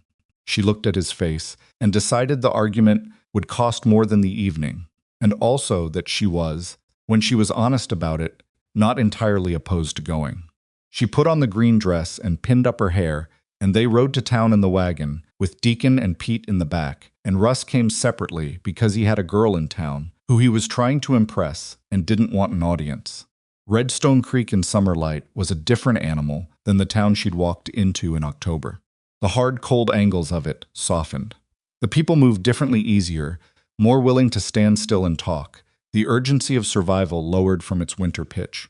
She had been in and out of town every 2 weeks for months now, and she knew the rhythm of the place in a way she hadn't in October. She knew who was reliable and who wasn't. She knew which conversations were worth having and which ones were theater. She knew the shape of the thing, and the town had been learning the shape of her. It happened slowly, in the way that real changes always happen, not in a single dramatic reversal, but in the accumulation of small moments that one day you look back on and realize have added up to something different. The way Garrett at the Mercantile had started holding her preferred lamp oil before the regular order. The way the men at the cattlemen's informal Thursday meetings had begun. At some point, she couldn't precisely identify, to ask her opinion on supply pricing the way they'd ask any person who knew the market. The way Vera Hatch had introduced her to a visiting relation from Denver as Mrs. Rourke, who runs the North Supply route not as Colton's wife, not as the woman who'd arrived on the stage from Ohio, but as the thing she'd made herself. At the social, she stood with Colton near the edge of the gathering and ate roasted corn and watched the town be itself, and she was aware of a thing she hadn't felt in this place before. She felt at home. Not entirely. Not without reservation. The bones of it were there. A man named Croft, who ranched 10 miles east and had joined the supply route in May, came over with his wife and shook Colton's hand, and then turned to Mabel and said, "That last delivery saved me, Mrs. Rourke. The salt blocks and the feed supplement together. I would have been in trouble for the summer without them," she said. The timing worked out. It worked out because someone was thinking ahead, his wife said. She was a small, sharp-eyed woman who reminded Mabel slightly of her own mother. "We're grateful." They moved on, and Mabel stood with that for a moment, not the gratitude itself, but the way it felt, the way it landed differently than she'd expected. She had not set up the supply route to be thanked. She'd set it up because it was a ledger problem with an available solution. But the gratitude was there anyway, and it was real. And she found it mattered to her in a way she hadn't anticipated. Colton was watching her. "What are you thinking?" he said. "That my mother was right," she said. He waited. "She told me, when I was 12, that the people who laugh at you today will ask your advice tomorrow, if you give them reason to." She looked at the gathering. I didn't believe her. He was quiet for a moment. "Do you believe her now?" She considered it honestly. "Not entirely," she said. "Some of these people won't change. Some of them will be polite to my face and think the same things they thought in October when I stepped off that stage." She paused. "Some of them have changed. And I can't control which is which. All I can control is the reason I give them." He looked at her with the open expression, the real one. "That's a hard way to live." "It's the only way I know how," she said. He took her hand. Not the dramatic public gesture of a man performing for a crowd, but the quiet, specific gesture of a man who has decided that the person beside him is worth reaching for. His hand was work-rue and warm, and it held hers with the kind of steadiness she had come to rely on, without ever having asked for it. Nobody around them laughed. A few people saw and looked away with the careful neutrality of people reassessing something. Vera Hatch saw from across the gathering and held Mabel's gaze for a moment and gave the smallest of nods. Mabel looked back at the lanterns and the tables and the long summer light and kept holding Colton's hand. It was in August that Martha Croft, the sharp-eyed woman from the social, came to find her. Not in town. At the ranch.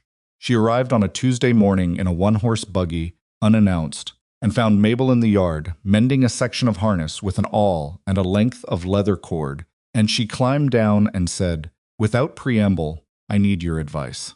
Mabel set down the awl. "Come inside."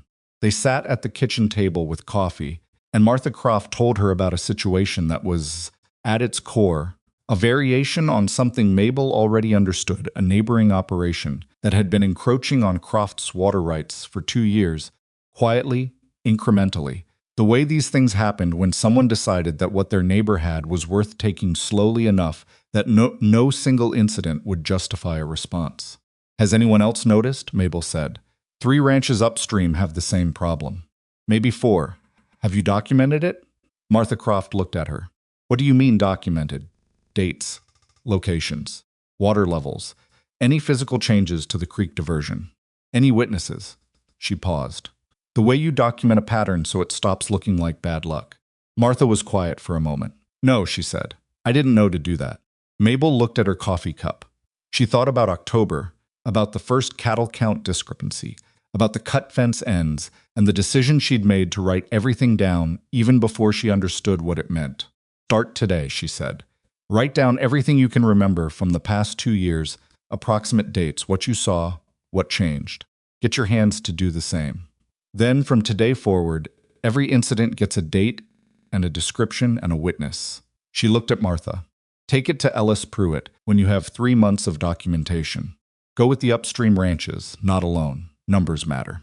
Martha Croft looked at her with an expression that was not quite what people usually showed her, not gratitude, not relief, but something more considered. Respect, maybe. The kind that comes from recognizing competence and acknowledging it directly. How did you know to do all that? Martha said. Mabel thought about how to answer that honestly. I didn't at first, she said. I just knew that being angry about something and being able to stop it are different things. And I wanted to stop it. Martha Croft went home with a plan and the name of a good ledger book to buy from Garrett. 2 weeks later, the Cattlemen's Association fall meeting came to Redstone Creek. It was a bigger gathering than the social ranchers from across the county, some from as far as Millhaven. The county commissioner, in attendance, the land office represented by Pruitt himself. It was held in the largest room the Redstone Creek Hotel had, which was not large enough, and people stood along the walls. Mabel had not been invited to the previous meeting. She had not been invited to the one before that. She went to this one because Colton was presenting the new supply route as a model that other areas of the county might replicate, and he had told her 2 weeks before that he wanted her to present it with him because it was hers, and she should stand up for it herself. She had argued with him about that, not long but real. It started as a solution to our problem, she said. The ranchers who use it trust it because Russ delivers reliably. You don't need me up in front of a room. I do, he said. Colton, Mabel. He turned from the window and looked at her directly. Every rancher in that room needs to see who built this, because if they think it's mine, they'll try to fold it into something they already control. And if they know it's yours, they'll have to deal with it on its own terms. He paused. And its own terms are better. She thought about that for a long time, about what he was actually saying, which was, don't disappear. Don't let the work be absorbed into something that doesn't carry your name on it. Stand in the room. She stood in the room. She presented the route numbers, 12 ranches, coordinated delivery schedule, reduced per unit costs, supplier relationships built over 8 months. She presented the margin. She answered questions from 3 ranchers who were skeptical about the pricing model, and she answered them with the precision of someone who had run those numbers in 6 different configurations and knew them completely. She fielded a dismissive comment from a man near the back who said the model only worked on a small scale, and she showed him, with figures, why it scaled. She was not comfortable up there. She did not pretend to be. Her voice was level and her hands were still. But she was aware of every eye in the room, aware of the weight of being looked at and assessed, aware that some of the men in that room had heard about the woman on the Rourke ranch and had decided things about her before she opened her mouth. She talked until the deciding ran out of room. When she finished, the county commissioner, a heavy-set man named Aldgate, who had said nothing during the presentation, said, "How soon could this model be replicated in the South County?" She told him 6 months, with the right coordination. She told him what it would require. She told him the names of 3 suppliers in the South who would respond well to the approach. He wrote it down. Afterwards, standing near the door while the room emptied, Pruitt found her. He had the particular expression of a man who has been watching something develop over time and has reached a conclusion. "Mrs. Rourke," he said, "I thought you should know the file on Mercer. County Sheriff in Millhaven contacted me last month. There's a ranching operation near Casper that filed a complaint against a man matching Mercer's description and operating pattern." He paused.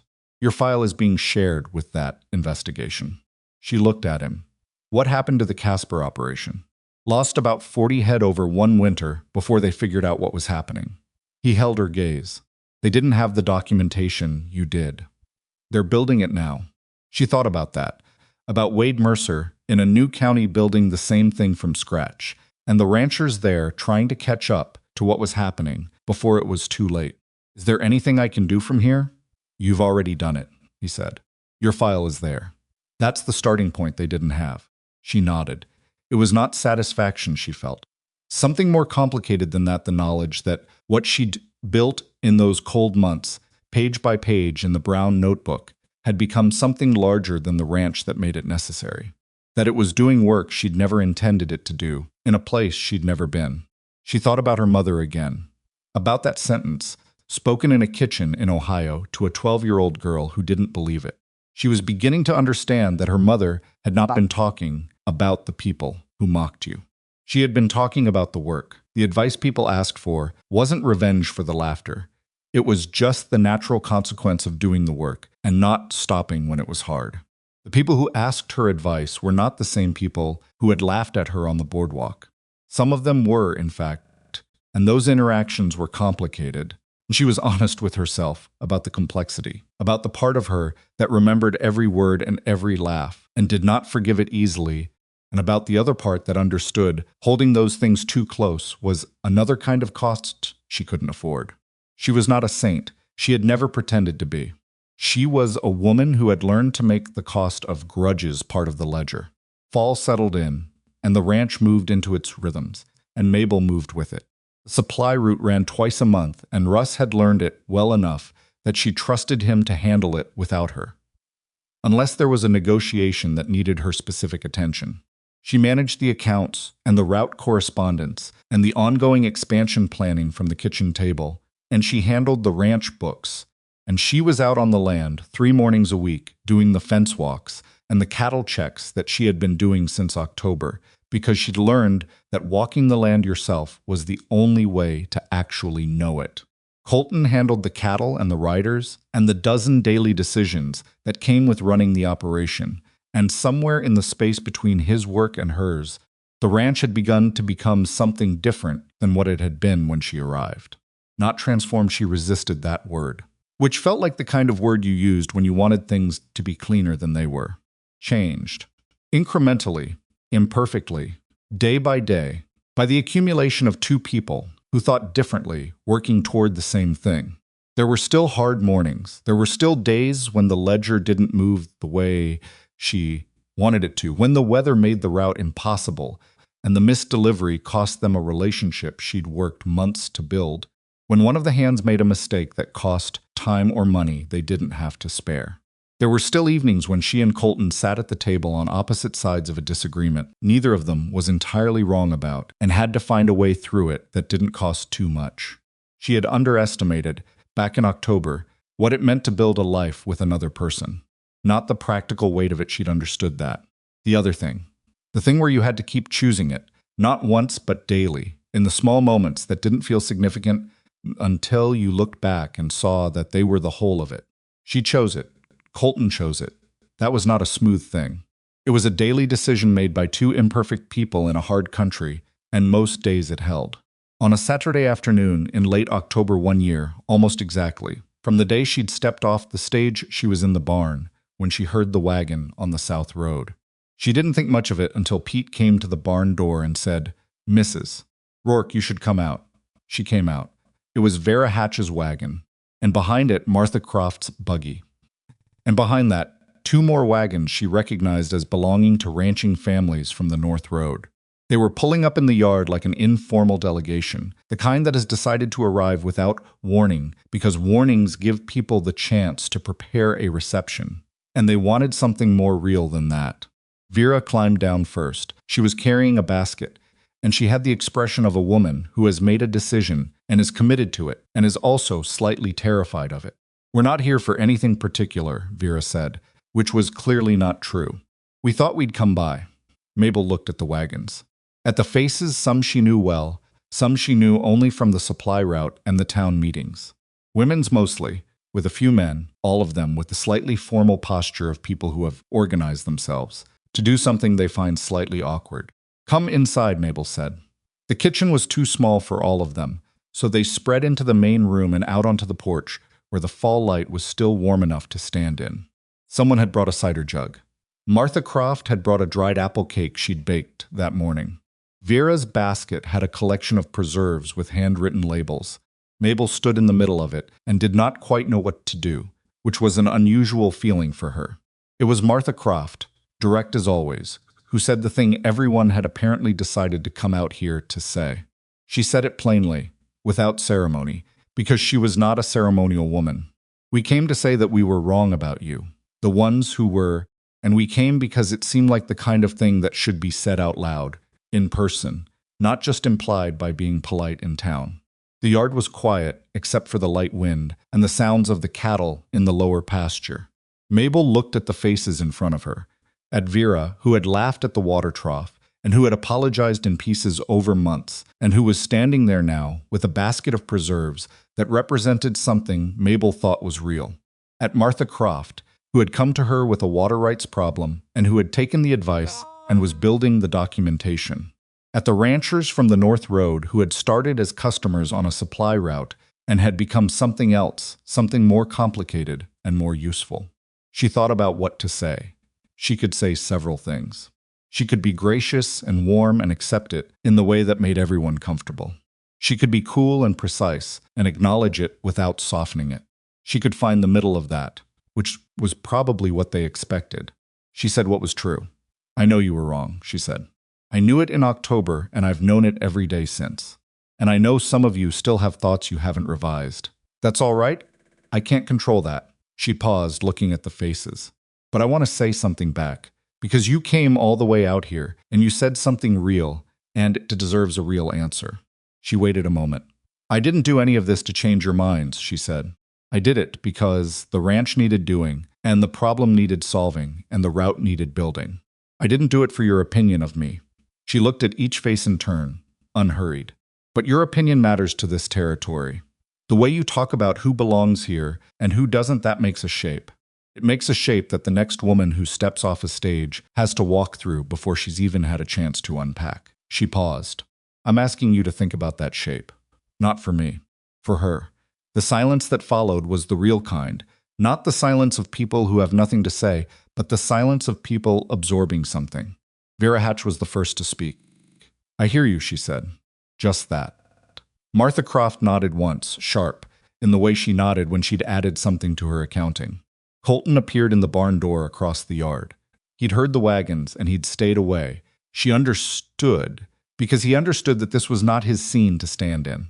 He was leaning in the door with his arms crossed, watching, and when she caught his eye across the yard, he held her gaze for a moment, and something passed between them that didn't need language. She turned back to the gathering. "Come inside," she said again. "The cider's better warm." They stayed for 2 hours.